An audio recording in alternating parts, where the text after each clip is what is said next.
নবীজি বললেন, সাহাবীরা রে, তখন তোমরা তোমার ভাইয়ের কবরের পাশে দাঁড়াও, ইস্তাগফিরু লিআখিকুম, কবরের পাশে দাঁড়াইয়া দাঁড়াইয়া তোমার ভাইয়ের জন্য আল্লাহর দরবারে ইস্তেগফার করতে থাকো। কেননা কিছু সময় পরে মুনকার নাকির তার কবরে এসে তাকে 3টা প্রশ্ন করবে।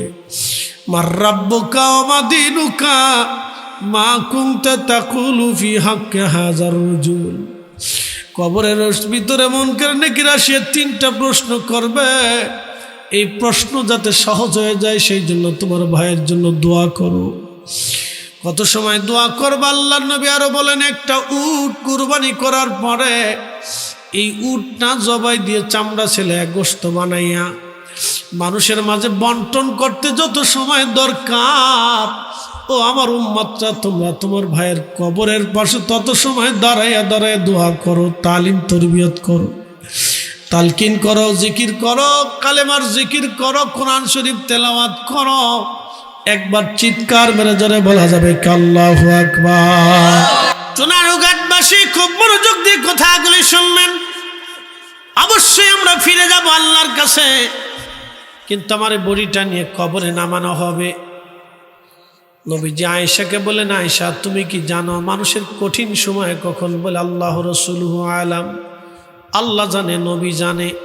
আমি আয়েশা জানি না, আল্লাহ জানে, নবী জানে। নবী বলেন, আয়েশা রে, যখন মরহুমের লাশ গোসল করানো হয় তখন তাকে নরম পানি, ওমা গরম পানি দিয়ে তার গোসল করানো হয়। গোসলের সময় তার শরীরে এমনটা যন্ত্রণা করে, সে চিৎকার মারে আর বলে, আমার আওলাদ ধীরে ধীরে গোসল করা, কারণ মৃত্যুর যন্ত্রণা বড় ভয়াবহ, বড় কঠিন। আহা, কিন্তু রুহু কাঁদতে থাকে, কিন্তু এই বডির আশেপাশে যারা থাকে কেউ শোনে না। আয়েশারে তুমি জানো মানুষের জীবনের সময় কখন কঠিন? যখন তার জানাজা পড়ে খাটিয়া করে কবরের দিকে নিয়ে যাওয়া হয়, তখন এই রুহুটা কাঁদার বলে, আওলাদরা রে, এত তাড়াতাড়ি আমাকে বিদায় দিয়ে দিচ্ছ, কারণ কি? এতটা বছর আমি তোমাদের জন্য লড়াই করলাম, এতটা বছর আমি তোমাদের জন্য কষ্ট করলাম, আমি চুল সাদা করলাম, চামড়াগুলি গুছাইলাম, সন্তান তোমাদের জন্য এত তাড়াতাড়ি কবরে দিয়ে দিচ্ছ। আমার কবর তো জাহান্নামের টুকরা হয়ে গেছে, আর কিছু সময় আমরা দুনিয়াতে রাখো। নবীজি ডাক দিয়ে বলেন, আয়েশা এই সময় কেউ তার কান্না শোনে না। যখন কবরে নামানো হয়, 2জন আল্লাহর বান্দা কবরে নামে, রুহু ভাবে এই 2জন বুঝি আমার সাথে যাবে রে আজ কবরে। যখন ওই 2জন কবর থেকে উঠে চলে আসে, তখন ওই রুহু কান্দে, ডাক দেয়া বলে, আমি একা, আগে কেন বুঝি নাই? দুনিয়া এত স্বার্থপর, আগে কেন বুঝি নাই? আমার করলাম কি, জীবন হইল কি, জিন্দিগি আমার বৃথা হয়ে গেল, আমি আজ একা হয়ে পড়লাম। এই কবরে আমার সঙ্গী নাই, সাথী নাই, কেউ আজ আর আমার আজকে নাই। জিন্দেগি তো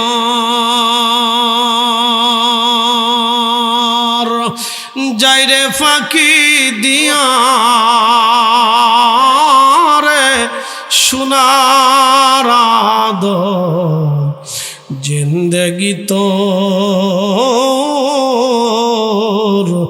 যাই ফাঁকি দিয়া।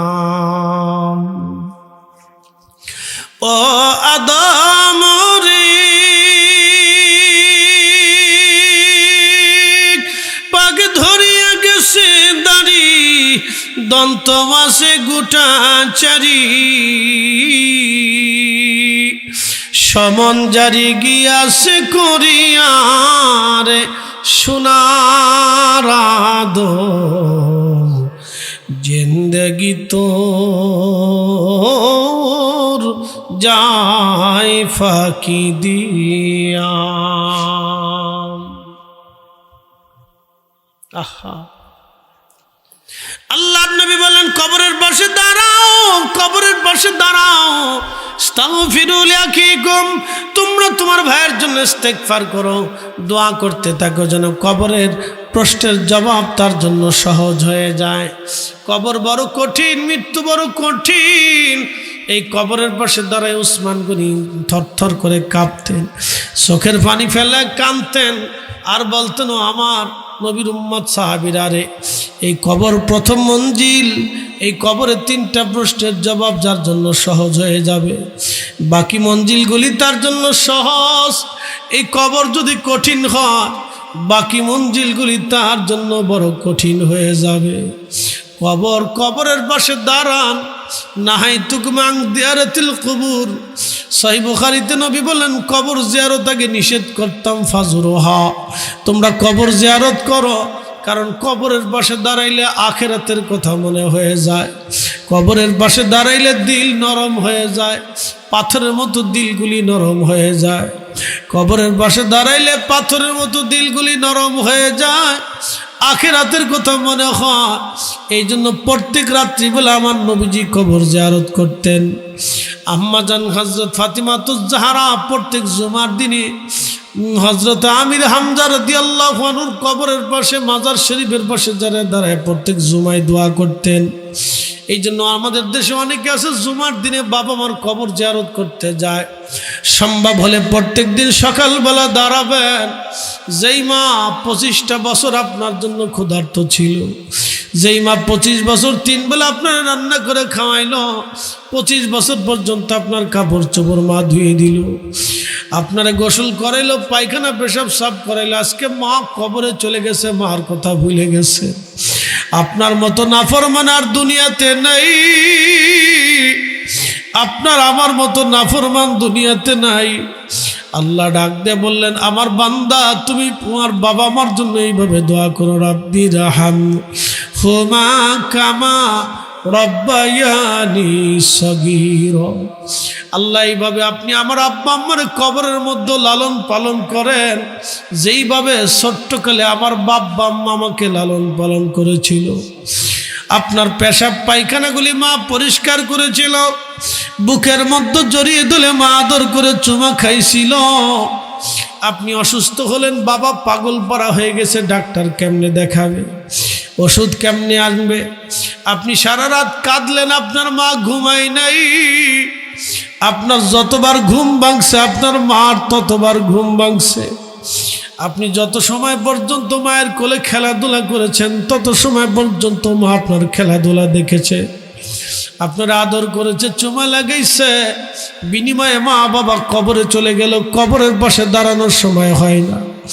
দুয়ার ভিতরে বাবা মার জন্য হাত বাড়ান না, কোরআন খতম দেন না, বাবা মার কবরে নেকি পাঠান না। এর চাইতে বড় বেঈমানি নাফরমানি কি হতে পারে? আজকে যারা বেদাতের দোহাই দি এই দোয়া বন্ধ করতে চায়, আমি মনে করি সব কয়টাই বাবা মার অবাধ্য নাফরমান সন্তান, ঠিক কিনা? কোনো সন্দেহ নাই। ওরা নিজেরা নাফরমান, আরো মুসলমানদেরকে নাফরমান বানাইতেছে। ওরা নিজেরা নাফরমান, আরো মুসলমানকে নাফরমান বানায়। আল্লাহর নবী বলেন, আওয়ালাদিন সলিহিন ইয়াদউ লাহু, নেক সন্তান যখন দোয়া করে তখন দোয়াগুলি আল্লাহর দরবারে কবুল হয়ে যায়। কেমনে সন্তান দোয়া করবে আমার আল্লাহ সেই বানিয়ে দিলেন। এই জন্য বেশি বেশি করে দোয়া করবেন। হক আদায় করতে পারেন নাই, মার 25 বছর মা কাপড় দিয়ে দিছে, বিনিময়ে 25 দিনও মার কাপড় আপনি ধন নাই। আমি যদি জিজ্ঞেস করি, প্রত্যেক মাহফিলে একজন লোক খুঁজে পাওয়া যায় না যে মার 25 দিন মার কাপড় দিয়ে দিছে, দেখাইতে পারবেন না, নাই। রান্না বান্না করে মারে কোনো দিন খাওয়াইছেন? বলে, হুজুর আপনি খাওয়াইছেন? আমি খাওয়াইছি, অনেকদিন খাওয়াইছি। আমি একবারে বাড়িঘর ঝাড়া পোছা থেকে শুরু করে, থালি বাসন মাজা থেকে শুরু করে, রান্না বান্না করে শুরু করে সব করে দিছি। হ্যাঁ, এগুলো করছেন। মার দোয়া ছিল আমার জন্য। ঘর দরজা ঝাড়া পোছা করে সব পরিষ্কার পরিচ্ছন্ন করে তারপর রান্না বান্নার অর্ধেক সারি দিয়ে তারপর মাদ্রাসা যাইতাম।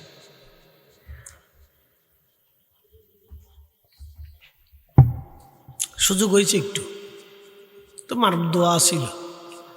সেই জন্য 3টে জিনিস পাবেন, হায়াত, রিজিক,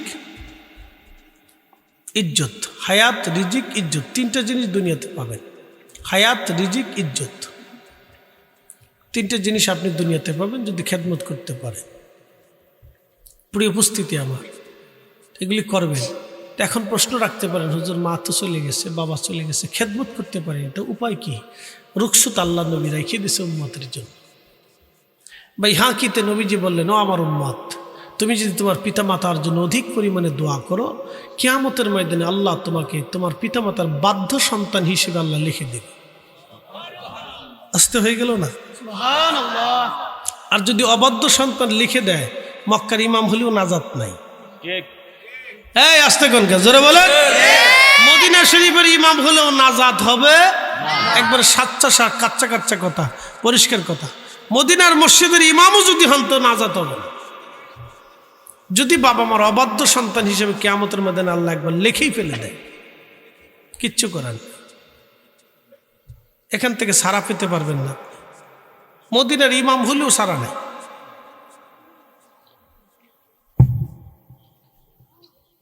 এই জন্য বিষয়গুলি আপনাদেরকে খুব নজর রাখতে হবে, খুব কেয়ারফুল থাকতে হবে।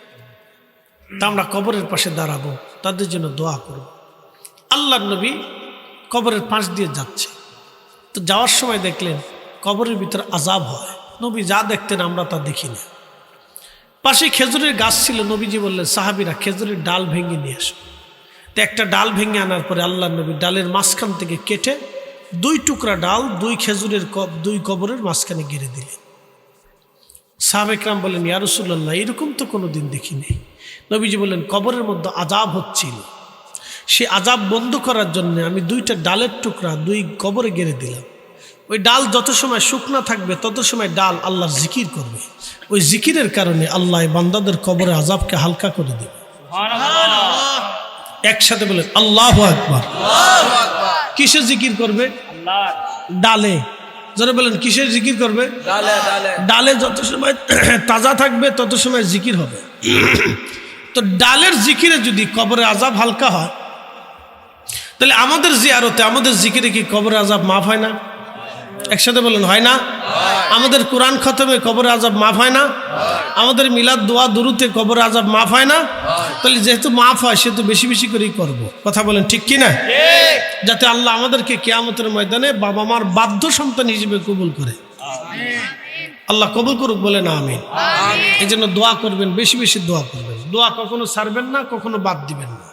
এই সমস্ত আজারে বাউতা ফতোয়া এগুলো আমাদের শোনার টাইম নেই, দেখার টাইম নেই। আমাদের কাজ আমরা আঞ্জাম দিতে থাকবো, করতে থাকবো।